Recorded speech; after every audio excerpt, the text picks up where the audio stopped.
Let's read this one, but it's very long.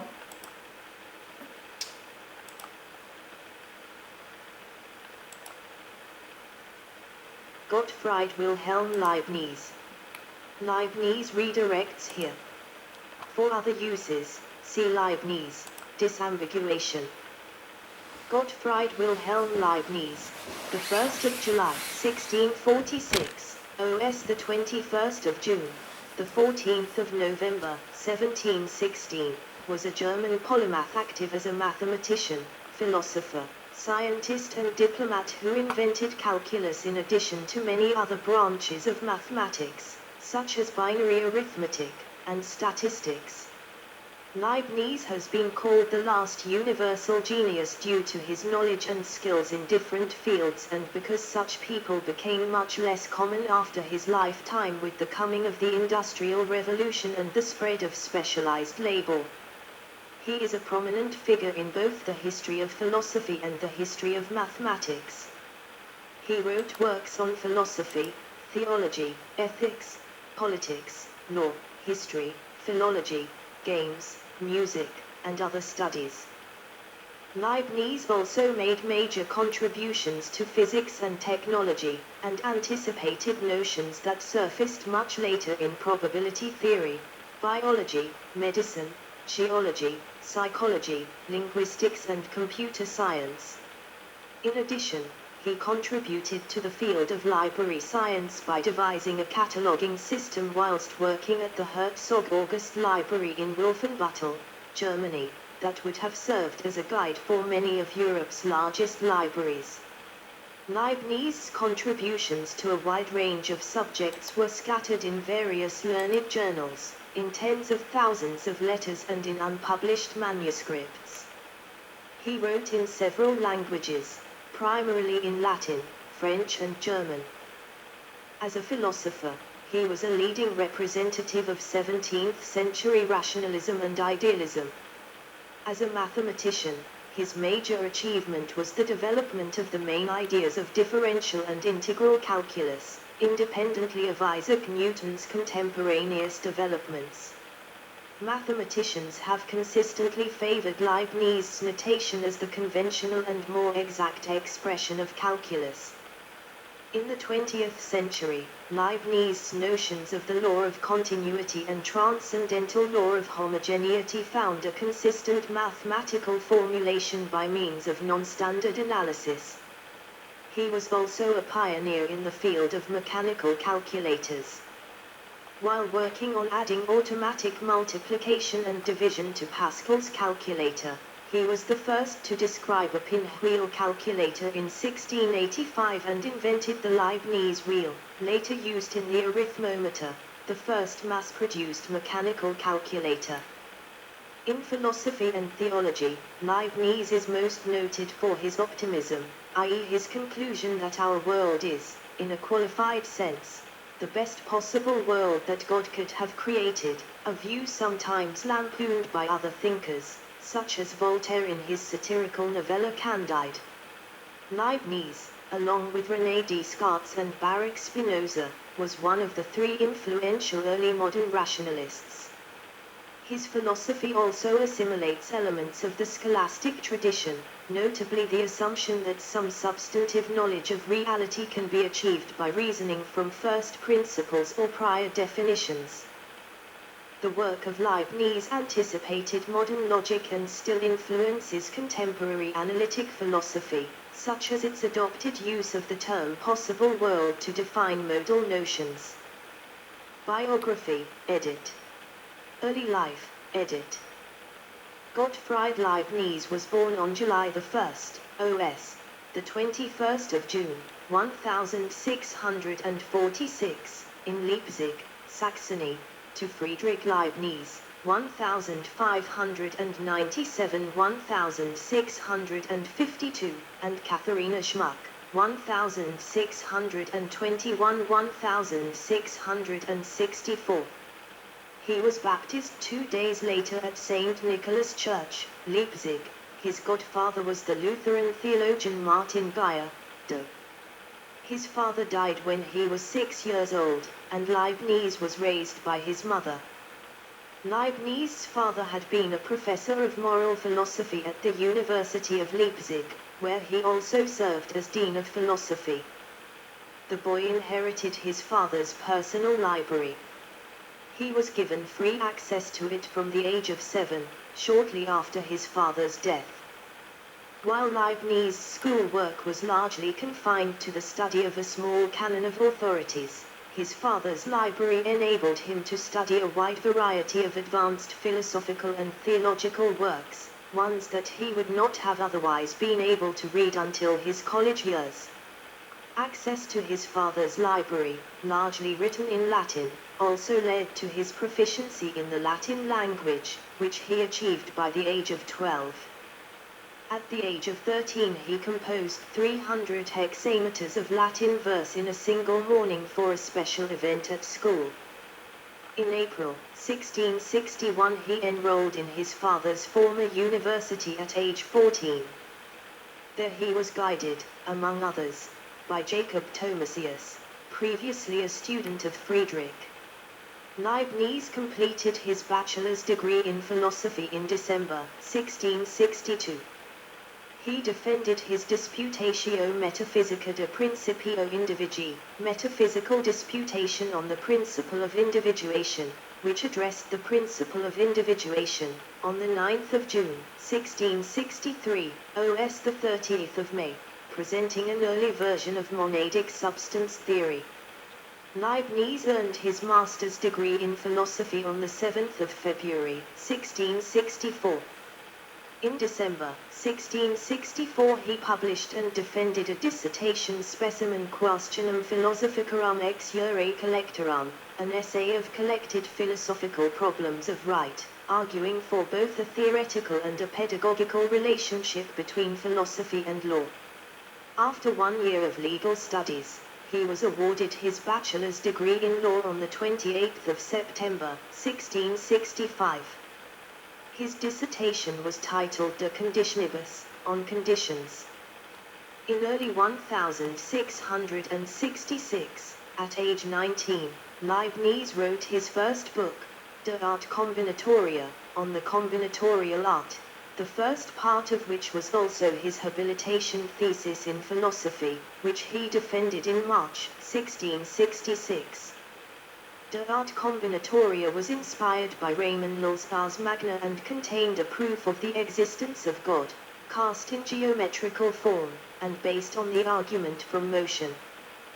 His next goal was to earn his license and doctorate in law, which normally required 3 years of study. In 1666, the University of Leipzig turned down Leibniz's doctoral application and refused to grant him a doctorate in law, most likely due to his relative youth. Leibniz subsequently left Leipzig. Leibniz then enrolled in the University of Altdorf and quickly submitted a thesis, which he had probably been working on earlier in Leipzig. The title of his thesis was Disputatio Inauguralis de Casibus Perplexis in Jure, Inaugural Disputation on Ambiguous Legal Cases. Leibniz earned his license to practice law and his doctorate in law in November 1666. He next declined the offer of an academic appointment at Altdorf, saying that my thoughts were turned in an entirely different direction. As an adult, Leibniz often introduced himself as Gottfried von Leibniz. Many posthumously published editions of his writings presented his name on the title page as Freiherr G.W. von Leibniz. However, no document has ever been found from any contemporary government that stated his appointment to any form of nobility. 1666–1676, edit. Leibniz's first position was as a salaried secretary to an alchemical society in Nuremberg. He knew fairly little about the subject at that time but presented himself as deeply learned. He soon met Johann Christian von Beuneberg, 1622–1672, The dismissed chief minister of the Elector of Mainz, Johann Philipp von Schonborn. Von Boineberg hired Leibniz as an assistant, and shortly thereafter reconciled with the Elector and introduced Leibniz to him. Leibniz then dedicated an essay on law to the Elector in the hope of obtaining employment. The stratagem worked. The Elector asked Leibniz to assist with the redrafting of the legal code for the electorate. In 1669, Leibniz was appointed assessor in the Court of Appeal. Although von Boineberg died late in 1672, Leibniz remained under the employment of his widow until she dismissed him in 1674. Von Boineberg did much to promote Leibniz's reputation, and the latter's memoranda and letters began to attract favorable notice. After Leibniz's service to the Elector there soon followed a diplomatic role. He published an essay, under the pseudonym of a fictitious Polish nobleman, arguing, unsuccessfully, for the German candidate for the Polish crown. The main force in European geopolitics during Leibniz's adult life was the ambition of Louis XIV of France, backed by French military and economic might. Meanwhile, the 30 Years' War had left German-speaking Europe exhausted, fragmented, and economically backward. Leibniz proposed to protect German-speaking Europe by distracting Louis as follows. France would be invited to take Egypt as a stepping stone towards an eventual conquest of the Dutch East Indies. In return, France would agree to leave Germany and the Netherlands undisturbed. This plan obtained the Elector's cautious support. In 1672, the French government invited Leibniz to Paris for discussion, but the plan was soon overtaken by the outbreak of the Franco-Dutch War and became irrelevant. Napoleon's failed invasion of Egypt in 1798 can be seen as an unwitting, late implementation of Leibniz's plan, after the Eastern Hemisphere colonial supremacy in Europe had already passed from the Dutch to the British. Thus Leibniz went to Paris in 1672. Soon after arriving, he met Dutch physicist and mathematician Christian Huygens and realized that his own knowledge of mathematics and physics was patchy. With Huygens as his mentor, he began a program of self-study that soon pushed him to making major contributions to both subjects, including discovering his version of the differential and integral calculus. He met Nicolas Malebranche and Antoine Arnauld, the leading French philosophers of the day, and studied the writings of Descartes and Pascal, unpublished as well as published. He befriended a German mathematician, Ehrenfried Walther von Chinhorst. They corresponded for the rest of their lives. When it became clear that France would not implement its part of Leibniz's Egyptian plan, the Elector sent his nephew, escorted by Leibniz, on a related mission to the English government in London, early in 1673. There Leibniz came into acquaintance of Henry Oldenburg and John Collins. He met with the Royal Society where he demonstrated a calculating machine that he had designed and had been building since 1670. The machine was able to execute all 4 basic operations, adding, subtracting, multiplying, and dividing, and the society quickly made him an external member. The mission ended abruptly when news of the Elector's death, the 12th of February, 1673, reached them. Leibniz promptly returned to Paris and not, as had been planned, to Mainz. The sudden deaths of his 2 patrons in the same winter meant that Leibniz had to find a new basis for his career.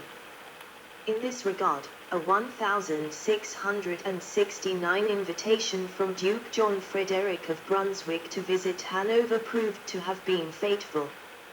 Leibniz had declined the invitation, but had begun corresponding with the Duke in 1671. In 1673, the Duke offered Leibniz the post of councillor.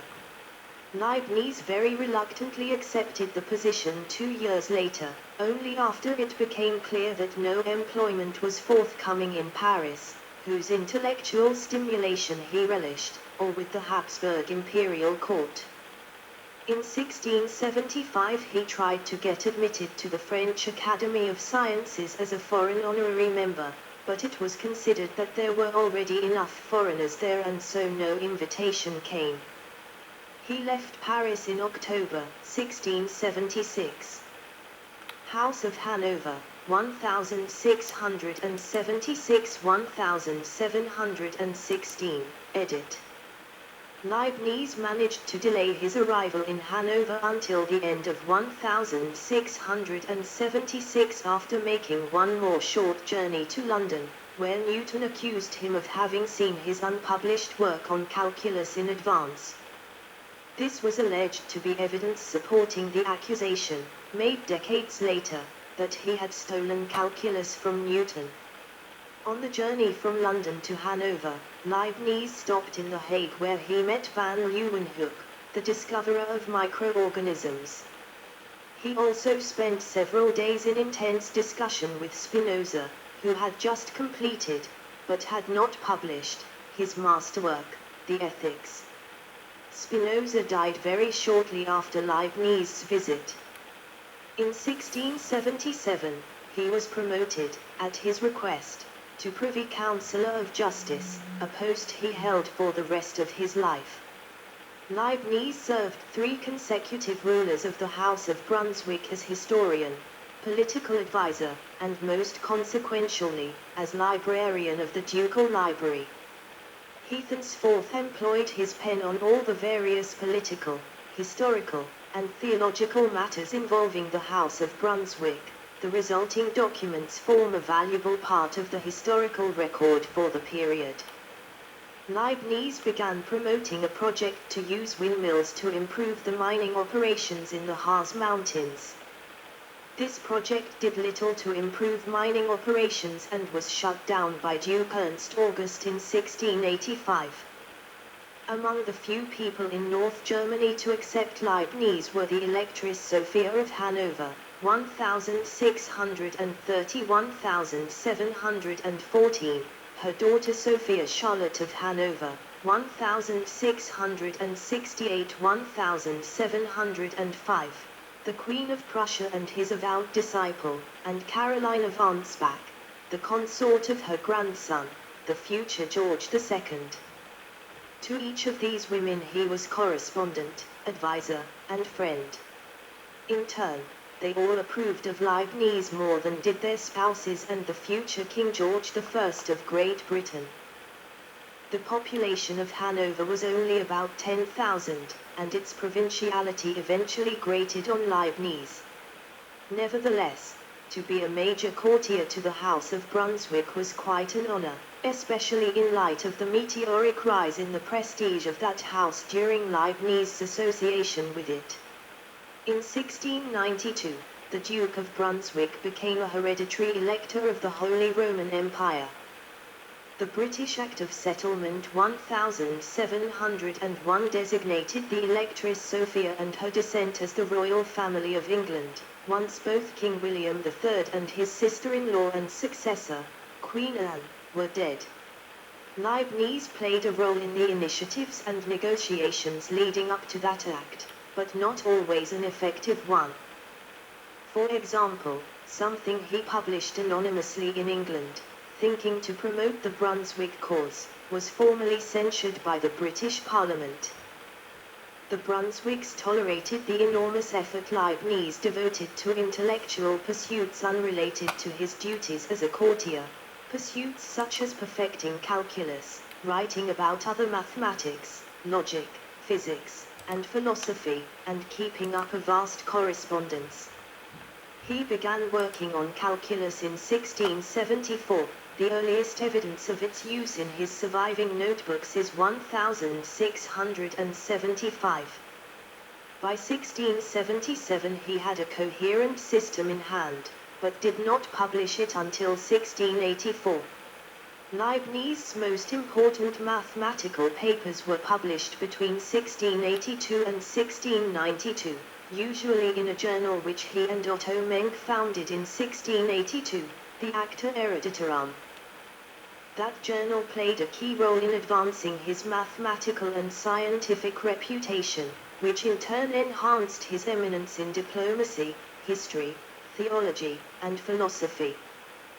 The Elector Ernest Augustus commissioned Leibniz to write a history of the House of Brunswick, going back to the time of Charlemagne or earlier, hoping that the resulting book would advance his dynastic ambitions. From 1687 to 1690, Leibniz traveled extensively in Germany, Austria, and Italy, seeking and finding archival materials bearing on this project. Decades went by but no history appeared. The next elector became quite annoyed at Leibniz's apparent dilatoriness. Leibniz never finished the project, in part because of his huge output on many other fronts, but also because he insisted on writing a meticulously researched and erudite book based on archival sources, when his patrons would have been quite happy with a short popular book, one perhaps little more than a genealogy with commentary, to be completed in 3 years or less. They never knew that he had in fact carried out a fair part of his assigned task. When the material Leibniz had written and collected for his History of the House of Brunswick was finally published in the 19th century, it filled 3 volumes. Leibniz was appointed librarian of the Herzog August Library in Wolfenbüttel, Lower Saxony, in 1691. In 1708, John Keel, writing in the Journal of the Royal Society and with Newton's presumed blessing, accused Leibniz of having plagiarized Newton's calculus. Thus began the calculus priority dispute which darkened the remainder of Leibniz's life. A formal investigation by the Royal Society, in which Newton was an unacknowledged participant, undertaken in response to Leibniz's demand for a retraction, upheld Keel's charge.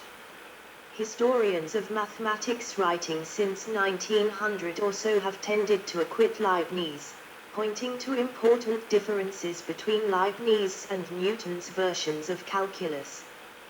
In 1712, Leibniz began a 2-year residence in Vienna, where he was appointed imperial court councillor to the Habsburgs. On the death of Queen Anne in 1714, Elector George Louis became King George I of Great Britain, under the terms of the 1701 Act of Settlement. Even though Leibniz had done much to bring about this happy event, it was not to be his hour of glory.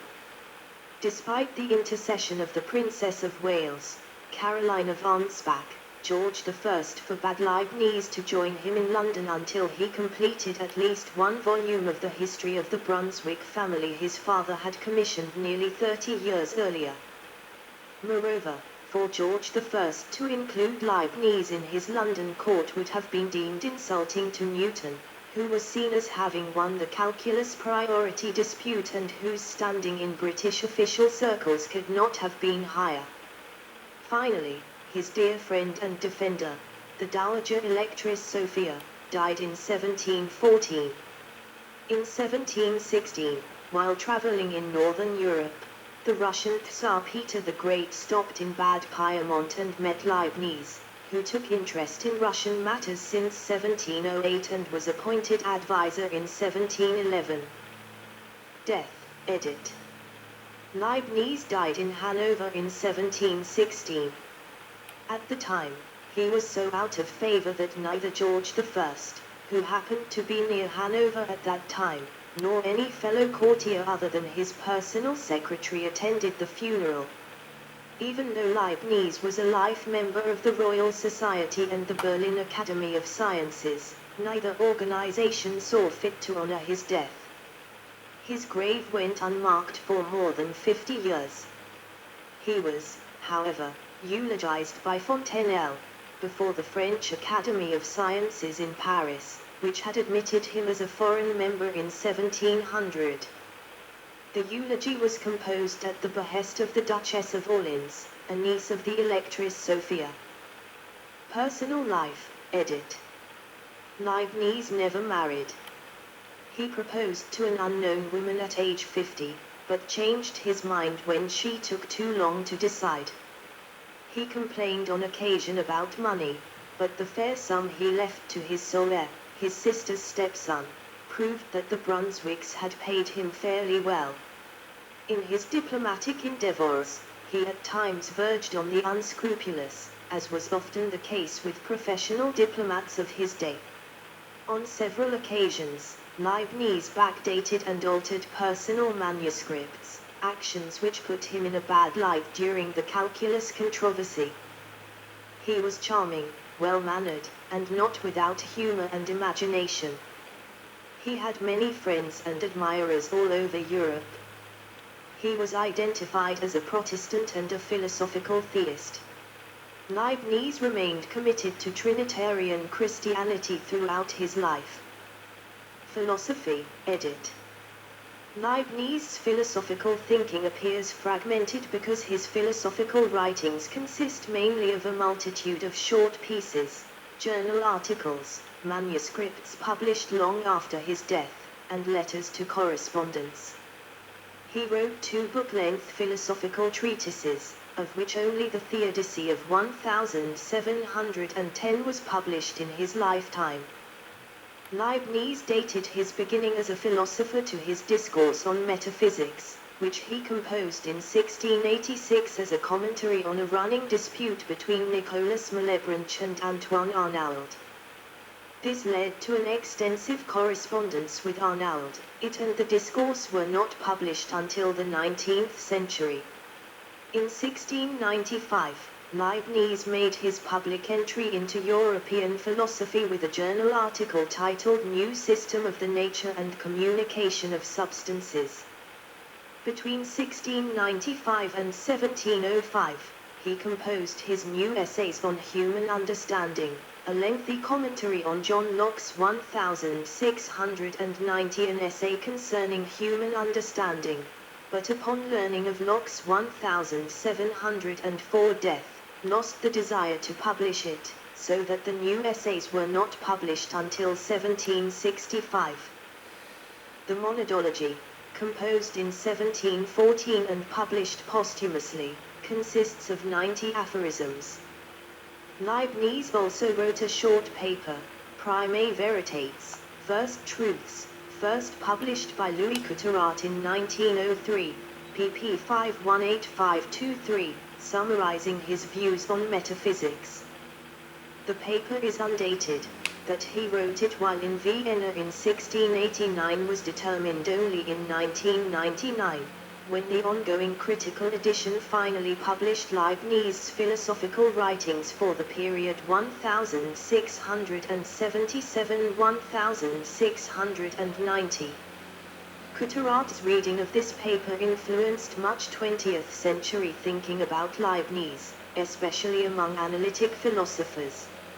After a meticulous study, informed by the 1999 additions to the critical edition, of all of Leibniz's philosophical writings up to 1688, Mercer, 2001, disagreed with Couturat's reading. Leibniz met Baruch Spinoza in 1676, read some of his unpublished writings, and had since been influenced by some of Spinoza's ideas. While Leibniz befriended him and admired Spinoza's powerful intellect, he was also dismayed by Spinoza's conclusions, especially when these were inconsistent with Christian orthodoxy. Unlike Descartes and Spinoza, Leibniz had a university education in philosophy. He was influenced by his Leipzig professor Jacob Thomasius, who also supervised his BA thesis in philosophy. Leibniz also read Francisco Suarez, a Spanish Jesuit respected even in Lutheran universities. Leibniz was deeply interested in the new methods and conclusions of Descartes, Huygens, Newton, and Boyle, but the established philosophical ideas in which he was educated influenced his view of their work. Principles, edit. Leibniz variously invoked one or another of 7 fundamental philosophical principles. 1. Identity/contradiction. If a proposition is true, then its negation is false and vice versa. 2. Identity of indiscernibles. Two distinct things cannot have all their properties in common. If every predicate possessed by X is also possessed by Y and vice versa, then entities X and Y are identical. To suppose two things indiscernible is to suppose the same thing under two names. Frequently invoked in modern logic and philosophy, the identity of indiscernibles is often referred to as Leibniz's law. It has attracted the most controversy and criticism, especially from corpuscular philosophy and quantum mechanics.